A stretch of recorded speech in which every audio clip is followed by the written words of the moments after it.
Hello guys, welcome to my YouTube channel study education 85। आज हम सबसे बेस्ट क्लास आपके सामने लेकर प्रस्तुत हो रहे हैं जो कि पर्यावरण से संबंधित है। प्रत्येक प्रकार की प्रतियोगी परीक्षा में इस चैप्टर से क्वेश्चन अधिकांश बनते हैं। हम मात्र एक फिगर के माध्यम से दो चैप्टरों को एक साथ यहाँ पर शामिल किए हैं जो कि परीक्षा के दृष्टि से सबसे महत्वपूर्ण है। इसी पर अध्ययन करेंगे। यदि इसका अध्ययन करने से पहले यदि आप हमारे चैनल को सब्सक्राइब न करें, सब्सक्राइब कर लें तथा वीडियो को लाइक कर दें और शेयर करना ना भूलें तथा कमेंट्स करके अपना फीडबैक जरूर दें कि हमारे द्वारा अपलोड की गई वीडियो आपको कैसी लग रही है। विशेषकर यह टेट और सीटेट के लिए बहुत महत्वपूर्ण है, इसके साथ साथ अन्य जीके रिलेटेड एग्जाम के लिए भी महत्वपूर्ण है। तो टाइम वेस्ट न करते हुए चलिए शुरू करते हैं। इस क्लास का नाम है आइसक्रीम क्लास। क्या नाम है? Ice cream class. क्योंकि ये फिगर सेम आइसक्रीम की तरह है इसलिए इसका नाम क्या रख दिए हैं? Ice cream class. चलिए इस फिगर का अध्ययन आसानी से कर लेते हैं। इस फिगर के विषय में आपको समझाते हैं। फिगर के विषय में समझाने से पहले आपको बता देना चाहते हैं, जैसे पृथ्वी की आंतरिक संरचना साथ साथ पृथ्वी के वायुमंडल संबंधित, जैसे आंतरिक संरचना को 3 भागों में बांटा गया है और साथ साथ वायुमंडल को 5 भागों में बांटा गया है। आंतरिक संरचना जैसे सियाल, सीमा, निफे हो गया। सियाल, सीमा, निफे यानी भूपर्पटी, मेटल और कोर हो गया। और मंडल में जैसे क्षोभ मंडल, समताप मंडल, मध्य मंडल, आयन मंडल और बहिर्मंडल, इसी का क्रम है। इसके विषय में कौन सा क्या विशेषता, उसी के विषय में चलिए शुरू करते हैं। तो पहले पृथ्वी की आंतरिक संरचना के विषय में ध्यान लेते हैं, इसके बाद पृथ्वी के बाह्य रूपों को विषय में जानेंगे। पृथ्वी की आंतरिक संरचना में सबसे इसको 3 भागों में बांटा गया है। अगर कहा जाए पृथ्वी की त्रिज्या कितनी है? 6371 किलोमीटर है पृथ्वी की त्रिज्या कितनी है? 6371 किलोमीटर है। अगर कहा जाए पृथ्वी को कुल कितने भागों में आंतरिक रूप से बांटा गया है? पृथ्वी को कुल मिलाकर लगभग 3 भागों में बांटा गया है। एक चीज यहाँ और जान लीजिए, पृथ्वी के अंदर प्रति 32 मीटर अंदर जाने पर 1 डिग्री सेल्सियस तापमान में वृद्धि हो जाती है। तो इस हिसाब से आप तर्क लगा सकते हैं 6371 किलोमीटर अंदर जाने में इसके तापमान में क्या फर्क आएगा। आप कल्पना नहीं कर सकते कैसी स्थिति होगी। टोटल आग की तरह होगी, टोटल एकदम आग की तरह होगी। वही आग, वही मैग्मा जब ऊपर बनकर लावा के रूप में बाहर आता है, उसी को हम नाम देते हैं ज्वालामुखी। यही तो इसके विषय में चले जानते हैं। तो पहला क्या नाम है? सियाल। क्या नाम है? सियाल। सियाल में क्या क्या शामिल है? सिलिका और एल्यूमिनियम। क्या शामिल है? सिलिका और एल्यूमिनियम। इसका नाम है भूपर्पटी, ऐसे क्या कहते हैं? क्रस्ट कहते हैं। भूपर्पटी कहते हैं या क्रस्ट कहते हैं। तो इसका औसत घनत्व 2.9 ग्राम प्रति घन सेंटीमीटर होता है। अगर प्रश्न पूछेगा तत्वों का क्रम, क्रस्ट में तत्वों का अवरोही क्रम के संदर्भ में हम आपको बता देना चाहते हैं। तत्वों के संदर्भ में अवरोही क्रम में सबसे अधिक जो इसमें पाए जाएंगे ऑक्सीजन। पहले नंबर पे आपका ऑक्सीजन हो जाएगा, और यहाँ आपको दिखा दूसरे नंबर पर आपका सिलिका है। ऑक्सीजन 46% है जबकि सिलिका आपका 27% है। और तीसरे नंबर पर आपका आ जाएगा एल्युमिनियम जो कितने परसेंट है? 8% है। और चौथे नंबर पर आपका आ जाएगा आयरन कितना है? लगभग 5% है। इसके बाद आपका कैल्शियम है, फिर सोडियम। कैल्शियम देख सकते हैं, कैल्शियम आपका 3% है जबकि सोडियम आपका 2% है। लगभग में डेटा है, फाइनली एग्जैक्ट नहीं है लेकिन लगभग है एकदम। अब इसी हिसाब से आप देख सकते हैं।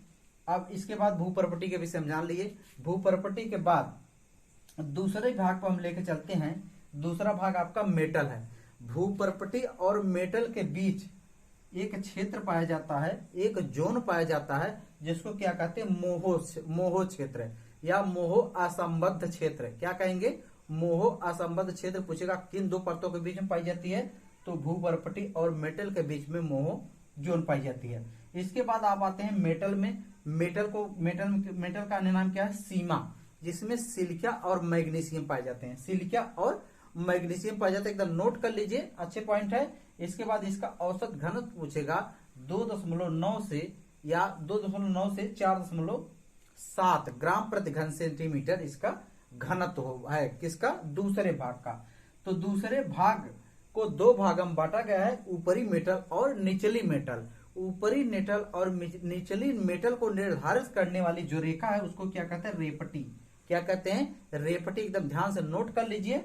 इसके बाद तीसरा क्षेत्र है, तीसरा भाग है कोर। जिसका घनत्व लगभग 11 ग्राम प्रति घन सेंटीमीटर होता है। और यहाँ पर सबसे अधिक मात्रा में यहाँ पर जो भी पदार्थ होंगे आपको द्रव अवस्था में मिलेंगे। किस अवस्था में मिलेंगे दोस्तों?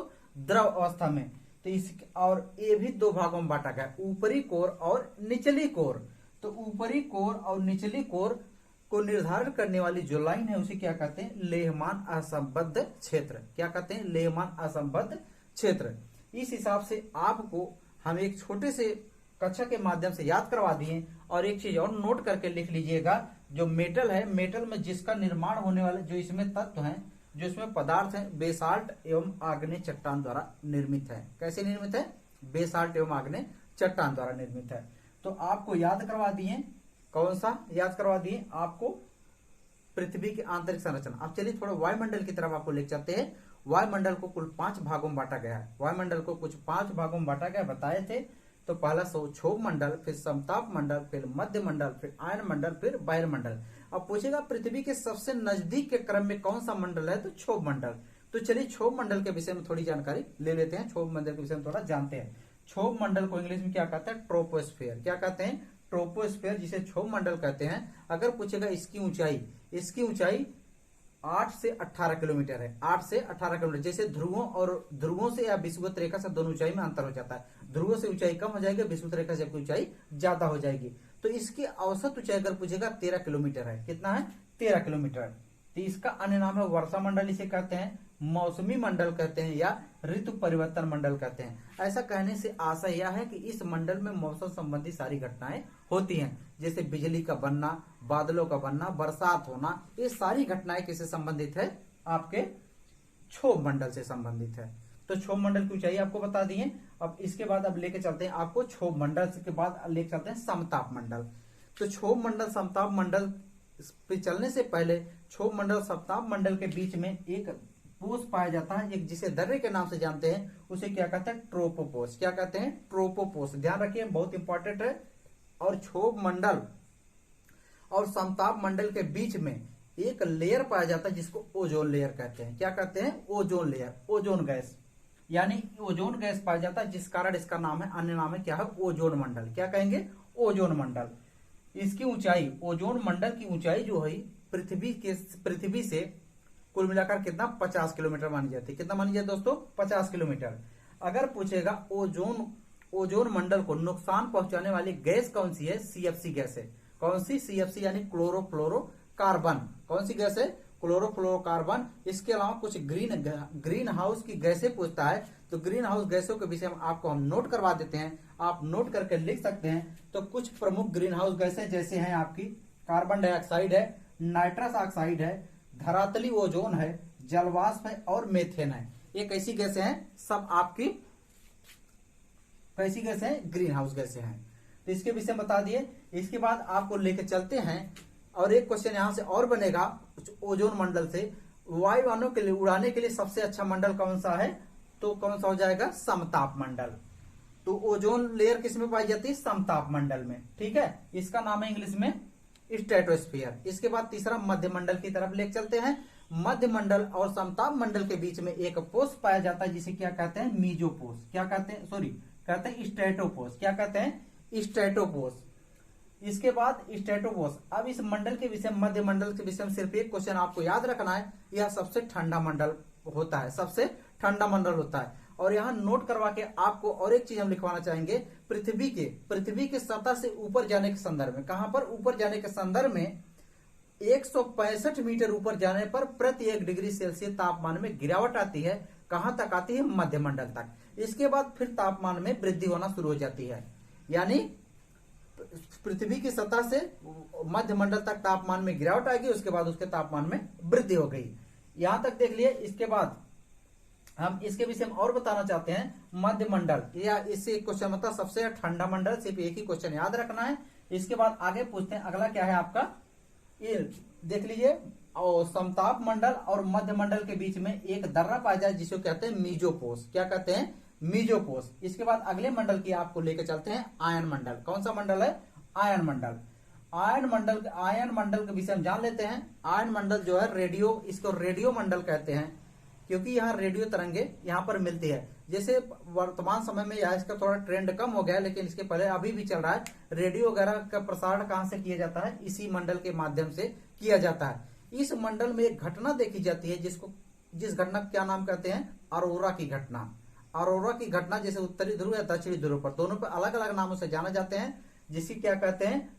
ऑस्ट्रेलियस अरोरा ऑस्ट्रेलियस, अरोरा और आयनोपोस, aurora borealis, aurora australis, aurora borealis, ये दो नामों से जानते हैं, ध्यान रखिए। इसके बाद आयन मंडल, यानी इसको रेडियो मंडल कहते हैं। इसमें उधर रेडियो तरंगे पाई जाती है, बस इतना ही ध्यान रखना। या आयन तरंगे किसमें पाई जाएंगी? तो आयन मंडल में। इसके बाद इसकी आयन मंडल की अगर ऊंचाई पूछेगा तो पृथ्वी की सतह से कितना है? 80 किलोमीटर। इसके बाद अगले उसी के ऊपर चलते हैं, अगला मंडल, सबसे लास्ट वाला मंडल आपको बहिर्मंडल। क्या है? बहिर्मंडल। और बहिर्मंडल और आयन मंडल के बीच में एक पोष पाया जाता है, जिसे क्या कहते हैं? आयनोपोष। पोष का मतलब जब दो परतें आपस में टकराती हैं, दो परतें बीच में दर्रा जहां मिलती है, उसी को पोष नाम दिया जाता है। इसलिए इन दोनों के बीच में एक मतलब 5 में चार एक दूसरे से मिली हुई हैं, इसलिए यहाँ पर 4 दर्रे का निर्माण होता है। तो सबसे हाईएस्ट जो ऊंचाई है बहिर्मंडल की 640 से लेकर 3600 किलोमीटर तक उसकी ऊंचाई मानी जाती है। यह मंडल सबसे मतलब उपग्रह के लिए सबसे अच्छा मंडल है, इसलिए इसको कृत्रिम उपग्रह मंडल के नाम से भी जानते हैं। क्योंकि पृथ्वी की निगरानी के लिए कोई भी सैटेलाइट अगर स्थापित की जाती है तो इसी मंडल में स्थापित की जाती है। टेट और सुपर टेट के लिए इससे ज्यादा कुछ आने की संभावना इस चैप्टर से नहीं है। खासकर इसके विषय में एक चीज और बता देना चाहते हैं, कुछ गैसों का वायुमंडल में गैसों का पूछता है कि संगठन किस हिसाब से किस अनुपात में गैसें हैं। तो सबसे ज्यादा नाइट्रोजन है, जो लगभग 78.08 है। इसके बाद दूसरे नंबर पर ऑक्सीजन O2 यानी 20.95 यानी लगभग 21% मान लिया जाता है इसको, 21%। तीसरे पे आर्गन है, आर्गन जो है 0.93। इसके बाद चौथे नंबर पर आपका कार्बन डाइऑक्साइड है। सोचिए कार्बन डाइऑक्साइड 0.03% पृथ्वी पर है। इसको बचाने का काम कौन करती है? हमारी ओजोन परत। कौन करती है? ओजोन परत। क्योंकि यह CFC मतलब जैसे जो अल्ट्रावायलेट रेज होती है पृथ्वी पर आने से रोकती है, क्योंकि उसका अवशोषण कर लेती है।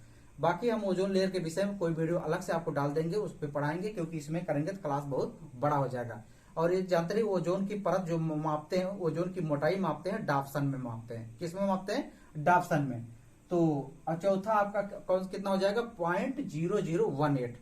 तो वीडियो को इसी पर रोकते हैं। आज के लिए धन्यवाद। आपका दिन शुभ हो। अपना फीडबैक देना ना भूले, ताकि हम इससे मोटिवेट होकर अगला वीडियो आपके सामने ला सके। धन्यवाद। आपका दिन शुभ हो।